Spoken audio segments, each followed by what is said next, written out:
नमस्कार जी। चला आता यकीनन ख्वाब में वो, हमें कल रात सोना चाहिए था। आदमी ऐसे ही सपनों में ही जीता रहता है। प्रत्येक आदमी सोचता है कि उसके पास समय बहुत है। मन इसी बात ही काम करता है। असल में जो करना है वो ज़्यादा है और समय कम है। ये ध्यान की विधियां जिनकी हम चर्चा करेंगे किसी काम की ना होंगी यदि मन की सुनी। कोई जल्दी नहीं, मन ये कहता रहता है। इसलिए तुम निरंतर स्थगित करते रह सकते हो। यही हम जीवन के साथ कर रहे हैं। तुम अगर 100 साल भी जियोगे तो भी समय कम है। ये विधियां समझकर अनुभव के लिए। समय लाभ सम लाभ नहीं, समय चूक सम चूक। चतुरन चित रहमन लगी, समय चूक की हुक। समय का लाभ उठाने से अधिक बड़ा और कोई भी लाभ नहीं है। समय के व्यर्थ हो जाने के समान दूसरी कोई चूक नहीं है। समय कम है, रूपांतरण के बिना जीवन व्यर्थ जा रहा है। तब तक कुछ नहीं होगा जब तक इसको तीव्रता, गंभीरता व ईमानदारी से अनुभव नहीं बनाओगे। ध्यान की विधियां काम की होंगी अगर समझ और जानकारी को अनुभव में भी बदलोगे। समय नहीं है ये याद रखो। कल करे सो आज कर, आज करे सो अब, पल में परलय होएगी, बहुरी करेगा कब। ये कबीर ने कहा है। अब ध्यान की विधियां सबके लिए एक समान नहीं होंगी।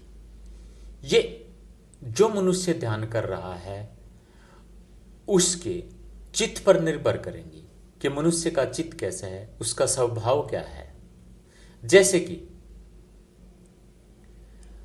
शरीर के तल पर जो ज्यादा संवेदनशील है उनके लिए वो विधियां सही होंगी जो शरीर के माध्यम से आत्यंतिक अनुभव तक पहुंचाते हैं।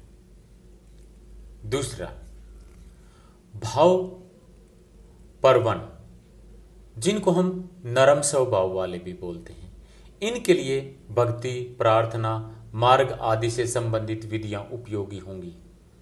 तीसरी, बुद्धि परवन, जिनको हम बुद्धिजीवी भी बोलते हैं, ध्यान, सजगता, साक्षी भाव वाली विधियां इनके लिए कारगर होंगी। कुछ विधियां तीनों पर काम करेंगी। वो ऐसी विधियां हैं जो शरीर से शुरू होकर हृदय से गुजरती हैं, फिर वो मन पर जाती हैं, फिर वो मन का अतिक्रमण करती हैं।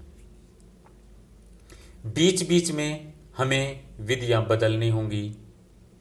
एक विधि लें, उस विधि में गहरे में जाएं, आनंद होगा, फिर इसके पार जाना है, फिर हम विधि भी बदल सकते हैं। बहुत विधियां एक साथ प्रयोग में नहीं करनी है। विधियों को मिलाना नहीं है, विधियों की खिचड़ी नहीं बनानी है। जो भी विधि जैसी है ओरिजिनल, उसको ऐसे ही प्रयोग में करना है बिना किसी मिलावट के। ध्यान विधियां स्त्रीण चित्त, जो फीमेल व पुरुष चित्त के लिए अलग अलग है। अब पहले यह समझना पड़ेगा फीमेल चित्त क्या है। वह जो संपर्ण करंस के, जो ग्रहणशील है, जो निष्क्रिय है, जो खुला है, जो प्रयत्न नहीं करता। इंतजार करना फीमेल चित्त का स्वभाव है। पहल ना करना, समय का भाव नहीं, जल्दी में नहीं, पास पड़ोस रिश्तेदारों में उत्सुक, प्रेम प्रसंगों व चुगली में रस,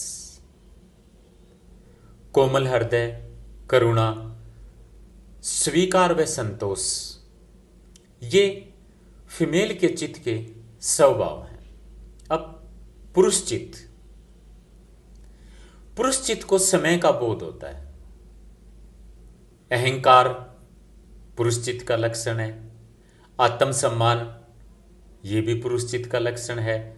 स्वतंत्रता, विद्रोह आदि आदि। चित्त दोनों के अलग अलग हैं तो विधियां भी दोनों की भिन्न होगी। पर अब हमने देखा है कि फीमेल में भी मेल चित्त के गुण आ रहे हैं। ये फीमेल के लिए बिल्कुल भी सही नहीं है। दिव्यता, आध्यात्मिक यात्रा के लिए फीमेल वाले विधायक गुण मेल चित्त वाले को भी अपनाने होंगे। तमाम पैकर ए बदसूरती है, तमाम पैकर ए बदसूरती है मर्द की जात।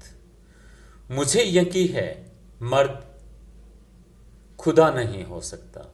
ये जो बात मैंने कही है ये स्वभाव की है। जो भी स्पिरिचुअल पर्सन होता है, आध्यात्मिक पर्सन है, या जिसको भी हम सिद्ध पुरुष कहते हैं, उनके स्वभाव में फीमेल चित्त अपने आप बढ़ जाता है। इसलिए जब भी आप आध्यात्मिक रास्ते पर हो तो फीमेल वाले विधायक गुण अपनाओ और फीमेल भी अपने विधायक गुणों को ना छोड़ें। ये ही उनके लिए सही होगा। एक कवि एक वृक्ष के पास आकर बगीचे में रुका। काव्य कवि के हृदय में गदगद हो रहा था। उसने वृक्ष से के पास खड़े होकर कहा, हे आम के वृक्ष, काश तू बोल सकता होता तो तू क्या कहता। पास ही माली पानी सींच रहा था। वह बोला, अगर यह बोल सकता तो कहता कि महाराज मैं आम का नहीं अमरूद का वृक्ष हूं। कवि का हृदय भी फीमेल चित्त जैसा ही है। वो हृदय में जीता है। पर यह भी यहां ध्यान रखना कि बात है जिसे प्रेम कह रहे हो वह प्रेम है ही नहीं। आम का वृक्ष ही नहीं है, यह वृक्ष अमरूद का है। इस सच्चाई को भी हमें जानना होगा। आगे हम बात करेंगे कैसे पता चले ध्यान की विधि आपके लिए सही है, क्या करना है ध्यान शुरू करने से पहले। पर आज इतना ही। नमस्कार। ओम नमः शिवाय।